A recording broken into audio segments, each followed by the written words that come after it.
Hulaan nyo kung saan pupunta. And we have our APAM. may APAM tayo driver. Do you know what's APAM? Huh? APAM? I don't know. And this is the lovely wife of our APAM. So yun na nga guys, welcome back to my channel, welcome back to my vlog. At alam nyo na naman, dahil na busy na naman tayo, this is our late upload of our latest ganap at video. Nagpunta nga po tayo sa Denmark, ito po yung nakaraang linggo, dahil sineselebrate natin ang birthday ni Anna Polly at ni Kat Trapolsky. Ito po yung double celebration. Nagpunta po kami dito sa Salt and Pepper Restaurant in the middle of the forest. Who would have thought that in the middle of the forest? Who would have thought that in the middle of the forest there is this beautiful but a little bit expensive restaurant, at kasama ko nga po ang buong pamilya. Hindi naman buong pamilya, ang dalawang couple. Sabi ko, ako ang inyong third wheel sa inyong date na ito. At yan po, napakaganda.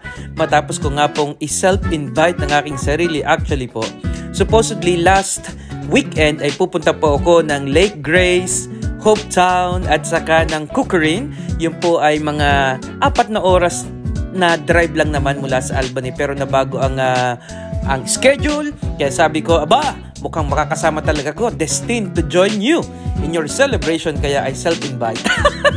At yun nga po, kita nyo naman, napakaganda ng kanilang kapaligiran. Sabi ko nga po dito, yung pagkain naman nila, sabihin na natin, masarap din naman. Pero ang binabayadan mo talaga dito, itong ganitong ambience, itong ganitong lugar, kita nyo naman, in the greenery of the surroundings, over on top of a blue, ano ba yan? Di pala yung blue, gray sky, kasi medyo umulan-ulan ng kaunti eh. At pagpasok ninyo, bubungat sa inyo ang isang dambuhalang, ang isang malaking butterfly. At kita nyo naman, napakaganda ng setup. This is a fine dining restaurant. At yan na nga po, nauna na po, sinasabi ko nga po sa inyo, kasama ko si Anna, together with the Kat and their hubbies. At sabi nga, ako ang nasa sa gitna. Para bang ako ang nagse-celebrate ng birthday. Kita nyo naman, ako ang nasa sa kabisera.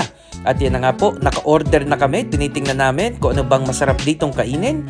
At yan, at ang aking napili for entree. Sabi ko, pwede bang subukan natin yung entree na isa? Pero ang pinili ko na lamang dyan yung market fish, yung barramundi. At mamaya, papakita ko sa inyo. Yan, pinapakita ko lamang. At syempre, habang naghihintay, Coke Zero tayo dahil ayaw natin ng added calories and sugar. At yan na nga po, dumating na ang entree.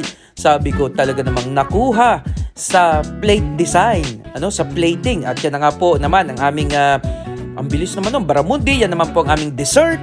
At syempre, pagkatapos ng dessert, ayan, lakad-lakad muna tayo. At yan na nga po, ipinapakita ko ang muli. At alam nyo po ba pala, itong restaurant na ito, meron silang vineyard. At ito pong mga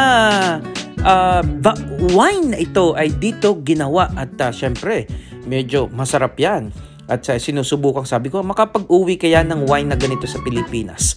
At siguradong mamamangha kayo na napakasarap ng wine dito sa Australia. Yan po si Mike Trapolsky, kasama si Kat Trapolsky, Ann Polly, and Anna Polly, and of course, Mike Polly. Yan, isa po ay mga, actually, ang origin nila ay England and Poland.